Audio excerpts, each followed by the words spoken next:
ఓం నమో భగవతే శ్రీ మాతారవిందాయ. సాటిలేని దేశభక్తులు శ్రీ అరవిందో. వారి జీవిత విశేషాలను గురించి తెలుసుకుందాం. శ్రీ అరవిందుల అపురూపమైన వ్యక్తిత్వం బహుముఖమైనది. వారు మహాజ్ఞాని, రచయిత, విమర్శకులు, కవి, తత్వవేత్త, సామాజిక శాస్త్రవేత్త, విప్లవకారులు, జాతీయవాది, భారతీయ సంస్కృతి సాహిత్యాలపై వ్యాఖ్యాత, దార్శనికుడు, యోగి, ఋషి, ఇలా ఎన్నని అన్నీను ఇంకా ఎన్నెన్నో. కనుకనే వారు బహుముఖ ప్రజ్ఞావంతులు. కానీ వారు అతిమానస ప్రవక్త అన్నది విస్పష్టం. శ్రీ అరవిందులు 1872 ఆగస్టు 15న కలకత్తాలో జన్మించారు. ఏ రకంగానూ భారతీయ వాసన తగలకూడదన్న ధ్యేయంతో ఆయన తండ్రి డాక్టర్ కృష్ణధన్ ఘోష్ ఆయనను 7 ఏళ్ల పసితనంలోనే చదువు కోసం ఇంగ్లాండ్ పంపించారు. శ్రీ అరవిందులు లండన్లోని సెయింట్ పాల్స్లోను, కేంబ్రిడ్జ్లోని కింగ్స్ కాలేజీలోనూ విద్యాభ్యాసం చేశారు. చదువులో అత్యంత ప్రతిభ ప్రదర్శించిన శ్రీ అరవిందులు ఇంగ్లీషులోనే కాకుండా గ్రీకు, లాటిన్, ఫ్రెంచి భాషల్లో కూడా మహాపండితులు కాగలిగారు. అంతేకాదు జర్మన్, ఇటాలియన్, స్పానిష్ భాషల్లో మంచి అభినివేశం సంపాదించారు. అందరూ కలలు కనే అతి ప్రతిష్టాకరమైన ఇండియన్ సివిల్ సర్వీసెస్ పరీక్షల్లో ఉన్నత శ్రేణిలో కృతార్థులయ్యారు. దానికి పూర్తి అర్హత పొందాలంటే గుర్రపు స్వారీలో నైపుణ్యం చూపించవలసి ఉంది. అయితే శ్రీ అరవిందులకు ఆ ఉద్యోగం పట్ల ఆత్మప్రేరణ లేకపోవడంతో గుర్రపు స్వారీ టెస్టుకు కావాలనే గైరుహాజరయ్యారు. ప్రపంచంలో ఏదో పెద్ద సంచలనం, విప్లవాత్మకమైన గొప్ప మార్పులు సంభవించే సమయం ఆసన్నం కాబోతోందని శ్రీ అరవిందులు అతి పిన్న వయస్సులోనే భావించడం మొదలుపెట్టారు.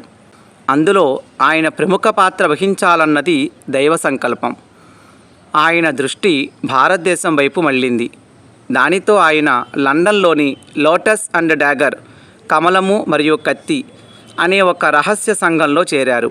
అందులోని ప్రతి సభ్యుడు భారతదేశపు స్వాతంత్రం కోసం కృషి చేయడానికై ప్రమాణం చేసిన వారే. శ్రీ అరవిందులు తన 21వ ఏట అంటే 1893వ సంవత్సరం భారతదేశానికి తిరిగి వచ్చారు. మాతృభూమి మీద అడుగుపెట్టినప్పటి నుంచే తనకు ఆధ్యాత్మిక అనుభూతులు ప్రారంభమయ్యాయని శ్రీ అరవిందులే అన్నారు. బొంబాయిలోని అపోలో బందర్ రేవులో అడుగుపెట్టినప్పుడు గాఢమైన ప్రశాంతత తనని ఆవరించినదని, అది కొంతకాలం పాటు అలాగే ఉన్నదని చెప్పారు. దానితో ఎవరి ప్రమేయం లేకుండా అనుకోకుండానే ఆయన ఆధ్యాత్మిక జీవనం ప్రారంభమైనది. అయితే ఆ తర్వాత చాలా కాలానికి కానీ అది పరిపక్వానికి రాలేదు. భారతదేశం గురించి కానీ దాని పరిస్థితులను గురించి కానీ ఏమీ తెలియని పరిస్థితిలోనే శ్రీ అరవిందులు ఇంగ్లండులో పెరిగారు. ఇంగ్లండులో ఉన్నంతకాలం తనను ఒక పెద్ద తమస్సు ఆవరించి ఉండేదని శ్రీ అరవిందులు ఒక సందర్భంలో అన్నారు. బరోడా సంస్థానంలో ఉద్యోగం చేస్తున్న రోజుల్లో ఆయన భారతీయ సంస్కృతిని కూలంకుషంగా హృదయస్థం చేసుకోవడం ప్రారంభించారు. సంస్కృతం, బెంగాలీ, మరాఠీ, హిందీ భాషలతో పాటు మరికొన్ని ఆధునిక భారతీయ భాషలను అధ్యయనం చేశారు.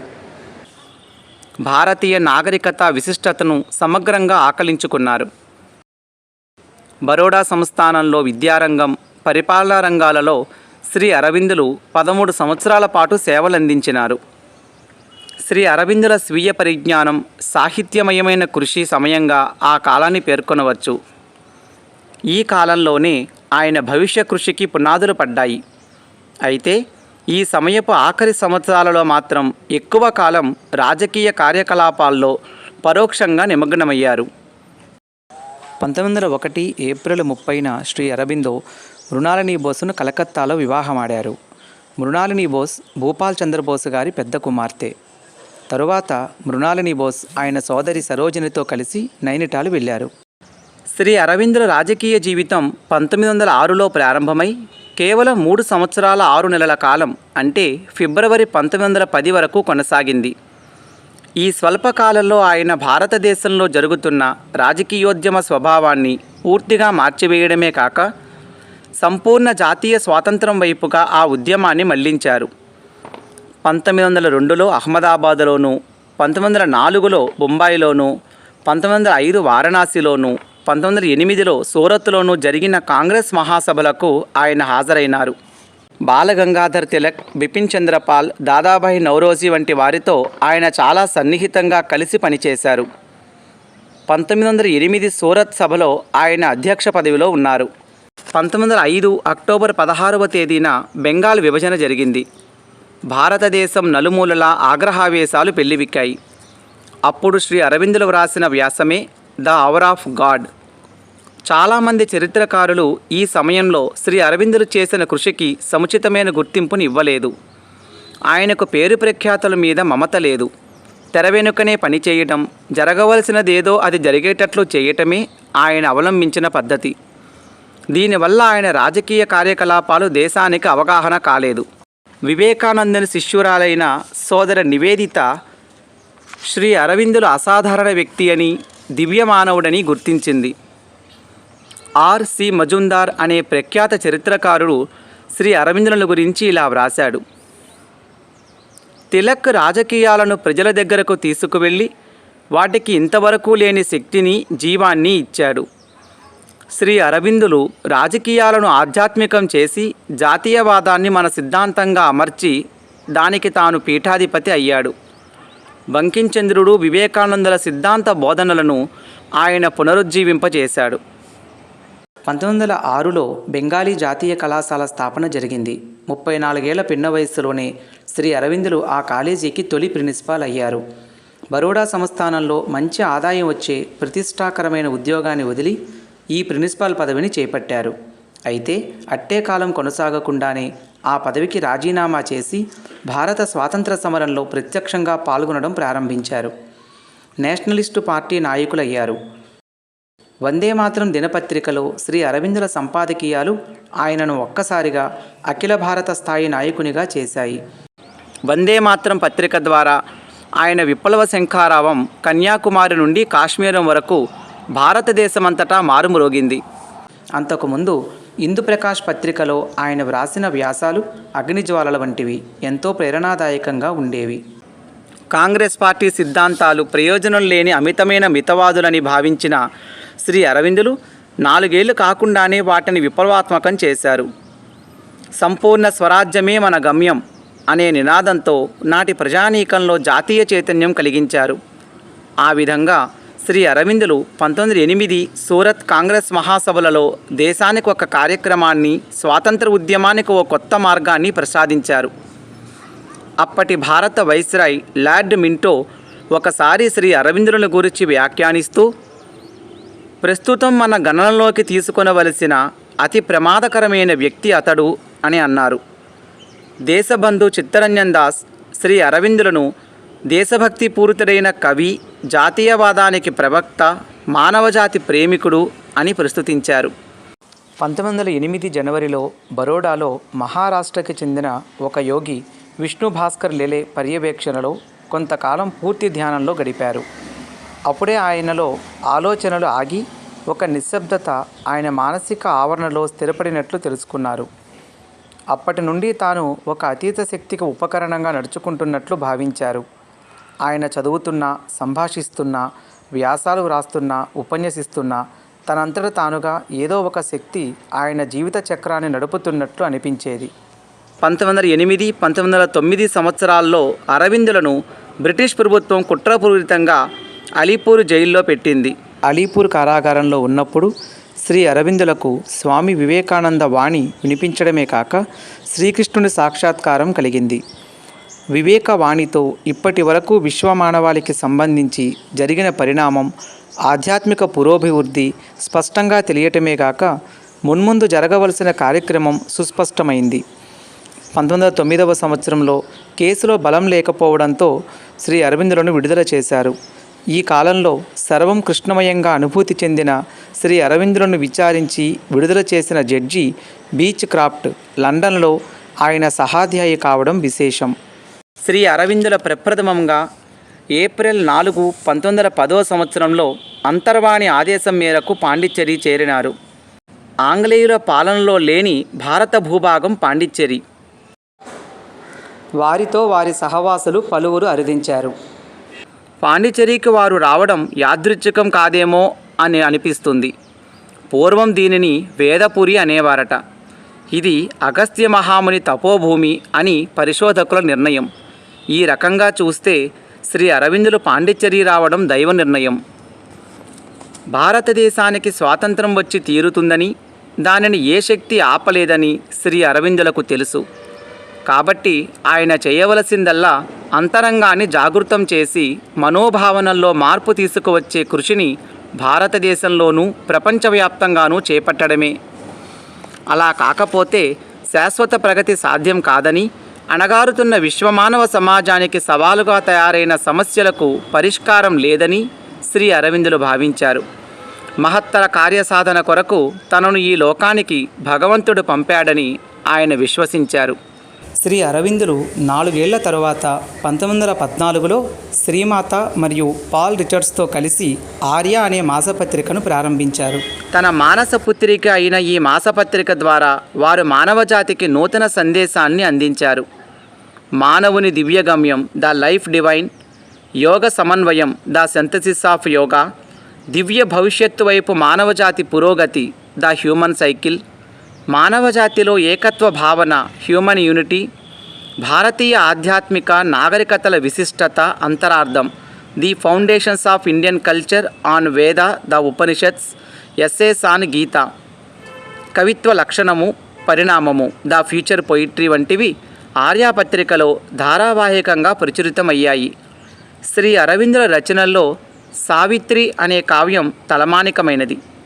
ఆంగ్లంలో కవితా రూపంలో సుమారు 24,000 పంక్తులతో విలసిల్లే సావిత్రి ఒక అపురూప మహాకావ్యం, ఒక పౌరాణిక గాథ, ఒక ప్రతీక.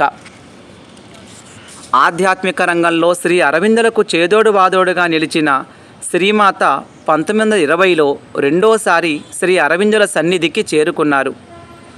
వారి పేరు మిర్రా అయినను శ్రీ అరవిందులు ఆశ్రమవాసులకు, అనుచరులకు ది మదర్గానే పరిచయం చేశారు. శ్రీమాత శ్రీ అరవిందుల ఆశయాలే ఆదర్శంగా శ్రీ అరవిందాశ్రమం ఆవిర్భవించింది. జీవనం నుండి విడదీసే సన్యాసాశ్రమం కాదు ఇది. సాహసోపేతమైన ఆధ్యాత్మిక పరిశోధనకు ఆశ్రయం. జీవితాన్ని నిరాకరించడమో త్యజించడం కోసమో కాక, జీవిత పరివర్తనకు, పరిపూర్ణత్వానికి ఇక్కడ కృషి జరుగుతుంది. ఈ జీవితమంతా యోగమే. మానవుడు చేరుకోవలసిన మహాగమ్యం ఒకటి వేరే ఉంది. దాన్ని గురించి చైతన్య స్ఫూర్తితో ఉన్నత వ్యక్తిగా రూపొంది ఒక నూతన మానసిక చైతన్యాన్ని పొందుతాడు అని శ్రీ అరవిందులు స్పష్టం చేశారు. ఈ స్థితినే శ్రీ అరవిందులు అతిమానసము, సుప్రామెంటల్ అన్నారు. ప్రపంచవ్యాప్తంగా మానవ కృషికి సంబంధించిన ప్రతి రంగము శ్రీ అరవిందులు ఆధ్యాత్మిక తత్వాన్ని అనుభూతి చెందాలనే ధ్యేయంతో దానికోసం కృషిని కేంద్రీకరించడానికి శ్రీ అరబిందో సొసైటీని శ్రీమాత 1960లో ప్రారంభించారు. నవంబర్ 24, 1926న అధిమానస చేతనావతరణం ద్వారా శ్రీ అరవిందుల ఆధ్యాత్మిక కృషి శిఖరాగ్రాన్ని అందుకుంది. ఈ అవతరణం వారి యోగంలో ఒక మహోన్నత సోపానమైనందున ఆ దినాన్ని శ్రీమాత సిద్ధి దినంగా ప్రకటించింది. ఆ రోజున శ్రీ అరవిందుల బ్రహ్మాండమైన ఆధ్యాత్మిక ప్రణాళికలో మరో దశ ఆరంభమైంది. ఆయన తమ కార్యం పట్ల అనన్య శ్రద్ధ వహించే ఉద్దేశంతో నాటి నుండి ఏకాంతవాసంలోకి వెళ్ళిపోయారు. అయినా ప్రపంచంలోనూ భారతదేశంలోనూ జరుగుతున్న సంఘటనలను గమనిస్తూ అవసరమైనప్పుడల్లా జోక్యం కల్పించుకుంటూనే ఉండేవారు. తమ శిష్యుల సాధనా మార్గాన్ని సుగమం చేయడమనే శ్రీమాత కార్యంలో ఆయన పాలు పంచుకునేవారు. ఆయన వేలాది ఉత్తరాల ద్వారా శిష్యులు ఎదుర్కొనే కష్టాలకు, బాధలకు, సమస్యలకు పరిష్కార మార్గాలను సూచిస్తూ తమ ఆధ్యాత్మిక అనుగ్రహాన్ని వర్షిస్తూ ఉండేవారు. కానీ శ్రీ అరవిందుల కార్యం ఏమిటి? పృథ్వీ జీవితాన్ని రూపాంతరీకరణం చెందించి పూర్ణయోగానికి మార్గాన్ని సుగమం చేయడం, అలాగే అతిమానసమని పేర్కొన్న మహోన్నత దివ్య చేతనను భువిపై అవతరింపచేయడం. 1947 ఆగస్టు 15న భారతదేశానికి స్వాతంత్రం వచ్చింది. అది యాదృచ్ఛికంగా జరిగిన సంఘటన కాదు. శ్రీ అరవిందుల దివ్య కార్యం పట్ల దైవశక్తి ఆమోదముద్రగా ఎంచదగింది. ఆ రోజు శ్రీ అరవిందుల జన్మదినం. శ్రీ అరవిందులు 1950 డిసెంబర్ 5వ తేదీ తమ దేహాన్ని చాలించారు. సామూహిక దివ్య సాక్షాత్కార మహత్కార్యాన్ని వేగరపరిచేందుకే శ్రీ అరవిందులు శరీరత్యాగం చేశారని శ్రీమాత ఒకప్పుడు అన్నారు. ఈ భూమి మీద దివ్య జీవనం వెల్లివిరియాలన్నది శ్రీ అరవిందుల ఆశయం. దానికే వారు అంకితమయ్యారు. ఈ ఆశయం కోసం శ్రీ అరవిందులు 40 ఏళ్ల పాటు పాండిచ్చేరిలో నిర్విరామ కృషిలో నిమగ్నమయ్యారు. శ్రీ అరవిందుల దేహ పరిత్యాగం డిసెంబర్ 5వ తేదీ 1950వ సంవత్సరం తెల్లవారుజామున 1:20 భూమి మీద అతిమానస శక్తి ఆగమనాన్ని వేగిరపరచడానికి శ్రీ అరవిందులు ఇచ్ఛాపూర్వకంగా తమ దేహాన్ని త్యాగం చేశారు. నిర్యాణానంతరం శ్రీ అరవిందుల భౌతిక కాయంలో మృత్యుఛాయలు లక్షణాలు ఎక్కడా గోచరించలేదు. వారి ముఖంలో దేహంలో అసాధారణమైన కాంతి కనిపించసాగింది. 2 కళ్ళు మూసుకొని యోగ నిద్రలో ధ్యాన నిమగ్నులై ఉన్నట్లుగా ఉన్నారు. కానీ మృతదేహం అన్న భావమే కలగలేదు ఎవరికి. అప్పటి ఫ్రెంచ్ ప్రభుత్వపు వైద్యులు కూడా వారి దేహంలో మృత్యుఛాయలు ఏమీ లేవని ధృవీకరించారు. 111 గంటల పాటు వేలాది మంది ఈ బంగారు ఛాయ కలిగిన దేహాన్ని దర్శించారు. శ్రీమాత మాటల్లో, వారిలో సంచరిస్తున్న జ్యోతి అతిమానస జ్యోతి. ఎంతవరకు శ్రీ అరవిందుల దేహంలో ఈ జ్యోతి ప్రకాశిస్తూ ఉంటుందో అంతవరకు వారి శరీరం సమాధి చేయబడదు. చివరకు డిసెంబర్ 9వ తేదీన ఆ పవిత్ర దేహాన్ని సమాధి చేశారు. దేహత్యాగం చేసి సూక్ష్మ భౌతిక లోకంలో విశాల పరిధిలో తన కార్యక్రమాన్ని చేపట్టి 1956 ఫిబ్రవరి 29న ఈ భూలోక వాతావరణంలోనికి అతిమానస చేతన పూర్తిగా దిగివచ్చేట్లు చేయడానికి శ్రీ అరవిందులు సహకరించారని తదుపరి శ్రీమాత చెప్పారు. యూదు జాతీయుడు మరియు ఇంజనీరు అయిన మార్షల్ లారెన్స్ పింటో తన భార్య మోనా పింటోతో సహా 1937లో ఆశ్రమంలో చేరారు. శ్రీ అరవిందులు వీరికి ఉదార్ ఉత్తమ లక్షణాలు అనే నామకరణం చేశారు. మొదటి 2 తరాల ఆశ్రమవాసులలో ఒకరైన ఉదార్ పింటో వంటి సాధకుల గత జన్మల అనుబంధం గురించి శ్రీమాత స్పష్టంగా చెప్పారు. వీరు శ్రీమాత ఆశీస్సులు పొందారు. 1937లో పుట్టి ఆశ్రమంలో పెరిగిన వీరి తనయురాలు గౌరీ పింటో సుమారు 60 సంవత్సరములుగా ఆశ్రమ పాఠశాలలో ఆంగ్ల భాష బోధకురాలుగా పనిచేస్తున్నారు. వీరికి అందమైన దస్తూరిలో ప్రత్యేక ప్రావీణ్యం కలదు. శ్రీ అరవిందుల దివ్యదేహాన్ని సమాధి చేయడానికి జరిగిన ఏర్పాట్లు, శ్రీమాత చేసిన సూచనలను గురించి నాడు శ్రీ ఉదార్ పింటో చెప్పిన విషయాలు. శ్రీమాత డిసెంబర్ 9వ తేదీన నన్ను పిలిచి సమాధికి ఏర్పాట్లు చూడమని, నేను శ్రీ అరవిందుల దేహాన్ని ఆశ్రమ ఆవరణ మధ్యలో ఉంచాలనుకుంటున్నాను. ఆశ్రమంలో మొదట్లో కట్టడాలలో అనేక మార్పులు చేర్పులు జరుగుతూ ఉండేవి. ఆ సందర్భంగా ఆవరణ మధ్యలో గోతులు తీసి 3 నీళ్ల ట్యాంకులను తయారు చేశారు. ఆవరణలో 3 ట్యాంకులున్నాయి. పడమర ఉన్నదాన్ని అలాగే ఉంచండి. మిగిలిన 2ంటిని ఒకటిగా చేయవచ్చు. 10 అడుగుల లోతుగా వెళ్ళండి. శ్రీ అరవిందుల దేహాన్ని ఉంచే పేటికను అడుగున ఉంచండి. ఆ తర్వాత 5 అడుగులు పై స్లాబు వేయండి అంటూ ఖచ్చితమైన సూచనలు ఇచ్చారు. శ్రీమాత ఆశ్రమం ముందు ఆవరణలోని సర్వీసు చెట్టు వ్రేళ్లను తీసివేయవలసి వచ్చినప్పుడు ఎలా చేయాలో సవివరంగా చెప్పారు. అడుగడుగునా అమ్మను సంప్రదించాను. పైన వరండాలో నిలబడి ఆదేశాలిస్తూ ఉండేవారు. బయట నుండి పనివాళ్ళనెవ్వరినీ పిలవలేదు. మొత్తం త్రవ్వకమంతా మేమే చేశాం. గోల్కొండ గెస్ట్ హౌస్ దగ్గర కప్లాన్ అనే వ్యక్తి ఉన్నాడు.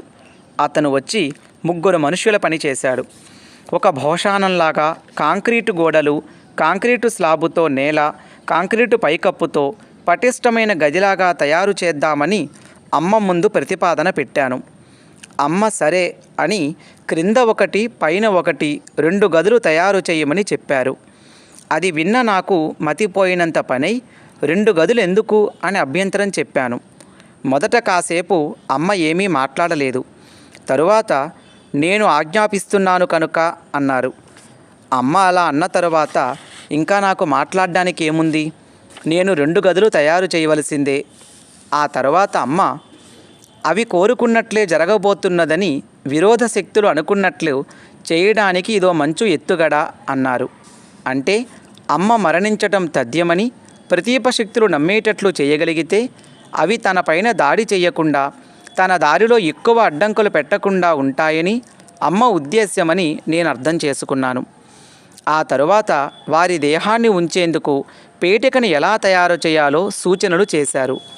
పేటికను దృఢమైన చెక్కతో తయారు చేసి లోపలి భాగమంతా వెండి రేకు అమర్చి దానిపై సిలుకు బట్ట పరిచారు. అది చాలా బరువుగా ఉంది. దానికి మోకు కట్టి దించడానికి వీలుగా వెడల్పాటి ఇత్తడి రేకు పట్టాలు, మోకు కట్టడానికి ఇత్తడి రింగులు బిగించాము. శ్రీ అరవిందులు ఇంకా వారి పాన్పు మీదే ఉన్నారు. వారిని ఆవరించిన ఆ బంగారు కాంతి అలానే ఉన్నది. 111 గంటల పాటు వేలాది మంది ఈ బంగారు ఛాయ కలిగిన దేహాన్ని దర్శించారు. అదో అద్భుతము, మహత్తరము అయిన విషయం. వారి దేహంలోంచి ఎటువంటి దివ్యశక్తి బహిర్గతమవుతోంది? నమ్మలేం. వారి నిర్యాణ వార్త వినగానే వేల కొలది జనం వచ్చారు. వారి కడసారి దర్శనం కోసం బారులు తీరిన జనం వారి దేహం ప్రక్క నుండి ప్రవాహంలాగా సాగిపోతూనే ఉన్నారు. ఆ విధంగా డిసెంబర్ 9వ తేదీ ఉదయం వరకు సాగిపోయింది. సమాధి చేసే సమయం ఆసన్నమైంది. పేటికను శ్రీ అరవిందుల గదిలోకి తెచ్చాము. ఆ పేటికలో పెట్టడానికి శ్రీ అరవిందుల పాన్పు పైనుండి పైకెత్తాము. వారి దేహంలో నుంచి చాలా ద్రవం బయటకు వచ్చింది. మామూలుగా దేహం నుండి వెలువడే ఈ ద్రవం దుర్వాసనతో ఉంటుంది. కానీ వీరి విషయంలో లోకాతీత పరిమళం గుబాళించింది. మంచం, పరుపు మొత్తం ఆ ద్రవంతో తడిసిపోయాయి. కొన్ని సంవత్సరాలు ఆ పరుపును ఆ సువాసన విడువలేదు. నేను దానితో తడిసిపోయాను. అంత అద్భుతమైన పరిమళమది. నేనుంచగలిగినంత కాలం ఆ పరిమళాన్ని నాతోనే ఉంచుకుందామని 2 రోజులు స్నానం చేయలేదు, దుస్తులు మార్చుకోలేదు. మేము వారిని పేటికలో ఉంచాము. మూతకు పెట్టెకు మధ్య రబ్బర్ సీలు వాడాము. దానికి అనేక మరమేకులు వేసి బిగించాము. అందుచేత పెట్టెలోకి బయట నుంచి ఏదీ ప్రవేశించలేదు. ఆ పేటికను గోతిలో పెట్టేందుకు నేను ముందుగా కిందికి దిగాను. వారి శిరస్సు తూర్పు వైపు ఉండేలా పెట్టాము. పూర్తిగా కాంక్రీటుతో నిర్మించబడిన, నీరు కూడా చొరబడలేని విధంగా తయారు చేసిన గదిలోకి ప్రవేశించినట్లు అయ్యింది. ఆ తరువాత పైన కాంక్రీటు స్లాబు వేశాము. అమ్మ పాలరాతిని ఉపయోగించమన్నారు. దానికి కొన్ని రోజులు పట్టింది. పై గది ఖాళీగా వదిలివేశాము. నది నుండి ఇసుకను తీసుకువచ్చి కడిగివేసి పరిశుభ్రం చేసి ఆ గది నిండా నింపాము. ఆ పైన కాంక్రీటు స్లాబు వేశాము. సమాధి నిర్మాణం జరిగింది. ఈరోజు కూడా శ్రీ అరవిందుల దేహం శిథిలమై ఉండదని నా పూర్తి నమ్మకం. ఎప్పటికైనా సమాధిని తెరచి శ్రీ అరవిందుల దేహాన్ని పైకి తీయడం అంటూ జరిగితే అది యథాతథంగా ఉంటుందనటంలో నాకెట్టి సందేహము లేదంటారు శ్రీ ఉదార్ పింటో. శ్రీ అరవిందుల మహాసమాధి గావింపబడిన అనంతరం వారి సమాధికై స్వయంగా శ్రీమాత వ్రాసిన ప్రార్థనా వాక్యములు. సర్వాతీతుడైన ప్రభువునకు భౌతిక ఆచ్ఛాదనముగానున్న మీకు మా అనంతమైన కృతజ్ఞతాభివందనములు. మా కొరకు ఎంతో పాటుపడి కృషి చేసి పోరాడి కష్టములను అనుభవించి ఆశించి ఎంతగానో సహించిన మీ ముందు ఎవరైతే మా కొరకు సర్వమును సంకల్పించి సర్వ ప్రయత్నములు గావించి సర్వమును సిద్ధము చేసి సాధించియుండిరో అంతటి మిమ్ములను మీకు మేము చేయవలసిదానంతటిని ఒక్క క్షణము కూడా మరువమని మీ ముందు శిరస్సు వంచి ప్రణమిల్లుచున్నాము. శ్రీ అరవిందులను గురించి శ్రీమాత. ఈ ప్రపంచ చరిత్ర ప్రారంభమైనది మొదలు గొప్ప గొప్ప ఐహిక రూపాంతరములు జరిగినప్పుడంతయు శ్రీ అరవిందులు ఏదో ఒక రూపమున ఏదో ఒక నామమున వాటన్నింటికీ ఆ రూపాంతరములకు ఆధిపత్యం వహించుచూనే ఉన్నారు. పాలరాతితో విలసిల్లే ఈ మహాసమాధి శ్రీమాత సేవ అని నామకరణం చేసిన పచ్చతురాయి వృక్షం నీడలో ఉన్నది.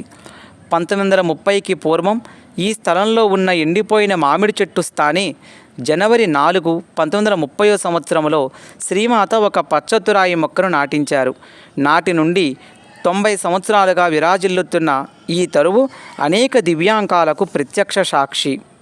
శ్రీమాతారవిందుల పవిత్ర దేహాలను క్రింద పైన అరలలో ఉంచి ఒకే సమాధిగా నిర్మించటం విశేషం అనిపించినా అది శ్రీమాత సూచన మేరకే జరిగినది.